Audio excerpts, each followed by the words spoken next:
This is the post-bankruptcy Remington 700, the rifle everybody has an opinion on. Some people say Remington fell off, some say that the 700 is still the bolt gun to beat. I bought this one just to add a 308 to my collection, and it ended up becoming a lot more important than I expected. What's up everybody, welcome back to the channel. I'm Robbie, the Precision Rifle Sniper, and today we're breaking down my post-bankruptcy Remington 700. This rifle started life as a basic SPS Tactical 308, built under the new ownership after all the Remington drama, and yet somehow along the way it turned into a short, lightweight hunting hammer that'll reach for a lot more than I had expected. Before we dive in, go ahead and hit that like button, subscribe if you're into long range and hunting content, and drop a comment below. Would you trust a post-bankruptcy Remington 700 as your main rifle? Yes or no? I want to see what you guys think. Alright, so let me back up and tell you guys how this thing even ended up here. I used to have a Thompson Center 308 that pretty much filled my 308 bolt gun role. It was pretty solid. I would use it for hunting and shooting still on occasional. It did exactly what it was supposed to do. And like the genius that I am, I sold it to fund a different project that I was working on. Fast forward a bit and I'm sitting there without a 308 bolt gun in the safe. And I don't care if you're a hunter, a long range shooter, or just a gun collector. Everybody knows you have to have at least one 308 in the lineup. That's just in our DNA. So I started looking for a replacement. I didn't just want another random 308. I wanted something that I could grow with, something that I could hunt with, stretch out on steel, and upgrade over time. And that's what put the Remington 700 back on my radar. Even after all the bankruptcy talk, mixed reviews, and internet opinions. Let's talk about the caliber first because everybody loves to argue about it.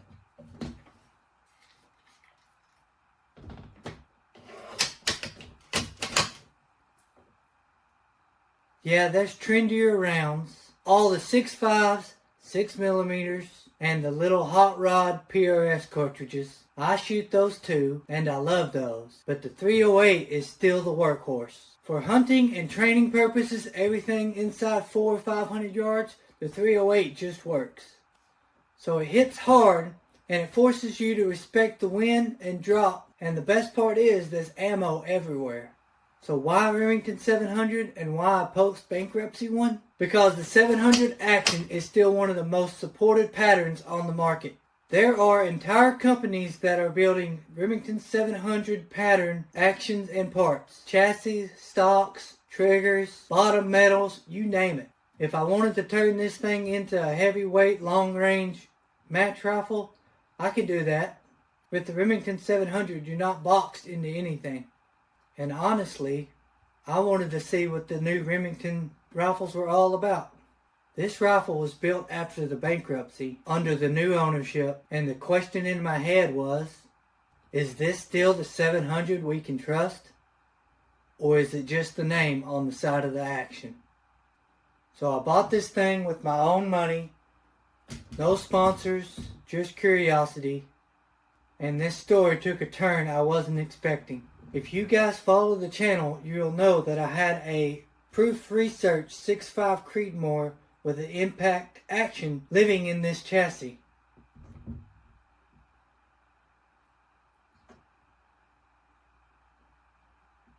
When I was working on a different build for long range precision, I wanted to use my impact action. So the impact action came out of the chassis. And suddenly I had a Hunt 26 chassis sitting on the bench with nowhere to go. I had plans of getting another impact action, putting the Proof Research barrel build back together. In the meantime, I had this short-barreled Remington 700 308 sitting in the safe, so I said why not? Dropped the 700 into the MDT Hunt 26 chassis, mounted the Vortex Razor LHT that was on the impact action onto the Remington 700, and decided to see what this Remington 700 308 could do. To be honest, I wasn't expecting much. The 16.5-inch 308 isn't exactly known on the internet as a laser beam, but rifles sometimes don't really care what the internet says. and this one had other plans.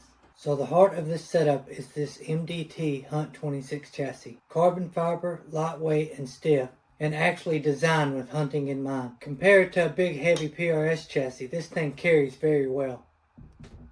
I can throw it in a backpack, drag it through the woods, climb into the stand, and it doesn't feel like I'm carrying a boat anchor. You still get all the adjustability of the heavyweight PRS chassis. So this thing has a length of pull adjustment with the spacers. It has the cheek weld adjustment. It has a folding stock. Best part of the chassis, folding stock. And it has a built-in arc rail. All without turning the rifle into a 20-pound anchor. So up front, we're running the Omega 300 suppressor. With this 16.5-inch 308, this suppressor really smooths out things. The recoil feels better, the muzzle blast is more manageable, and it just makes this rifle a lot more enjoyable to shoot.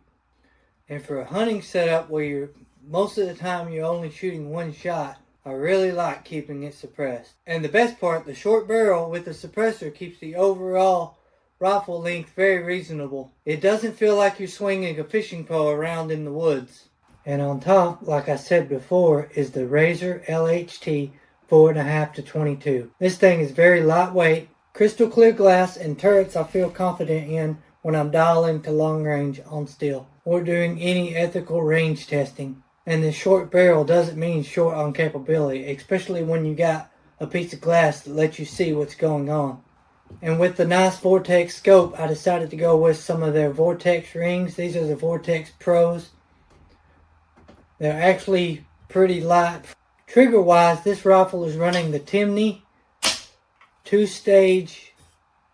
I believe the nomenclature is a 533. 1 pound first stage, and I think it's 1.5 pounds on the second stage. This thing breaks very clean and consistent. And that matters a lot when you're taking hunting shots from awkward positions or off shooting rest. You don't need a crazy light trigger for hunting, but you do want a predictable trigger. And this Timney just hits that sweet spot. So on paper, this looks like a really solid build. But paper doesn't mean anything until you start sending rounds downrange. So first day out, I grabbed some Hornady Black 168 AMAX, a round that I had been familiar with from my other guns, and we went straight into zeroing.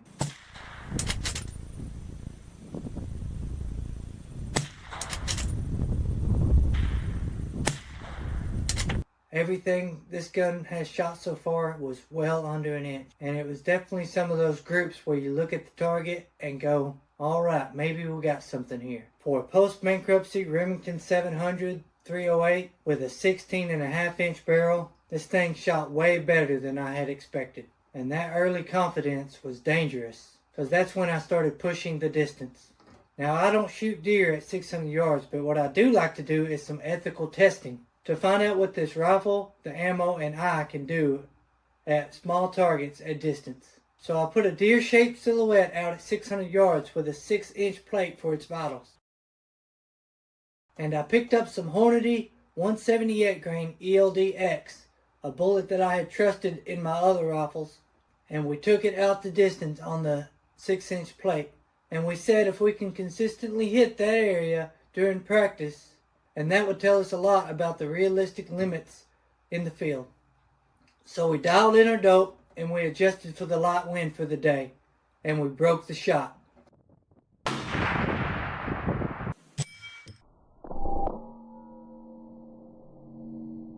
And this little 16.5-inch 308 just kept delivering. For a rifle that started as a let's just see if this thing can even shoot project, it really started to impress me fast. This hunt right here is where the rifle really earned its keep. Coyote pops out around 400 yards. I've got a good rest, calm conditions, and I already know what this rifle and load are doing at that distance from the range testing that I did. The 178 ELD-X did exactly what it's designed to do. Solid hit, quick results, and zero surprises. And that was the moment where I stopped thinking about this as the spare parts rifle and started thinking of it as, okay, this is my hunting rifle now.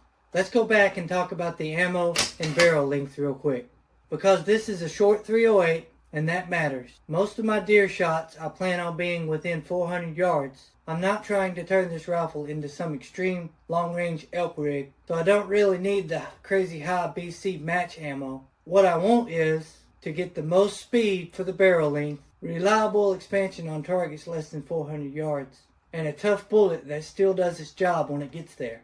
And right now I've been running the 178 ELD-X with good results, but I'm interested in trying some tougher bonded or monolithic style hunting bullets, especially for this short barrel. Short barrels lose velocity, and that's fine. You just have to make sure you pick bullets that still perform at those speeds, not just the numbers printed on the box from their 24-inch test barrels. So as this rifle keeps proving itself, I'm going to keep testing some different 308 hunting loans to see what it likes. I'm really interested in switching to the 150 grain Hornady Outfitter rounds.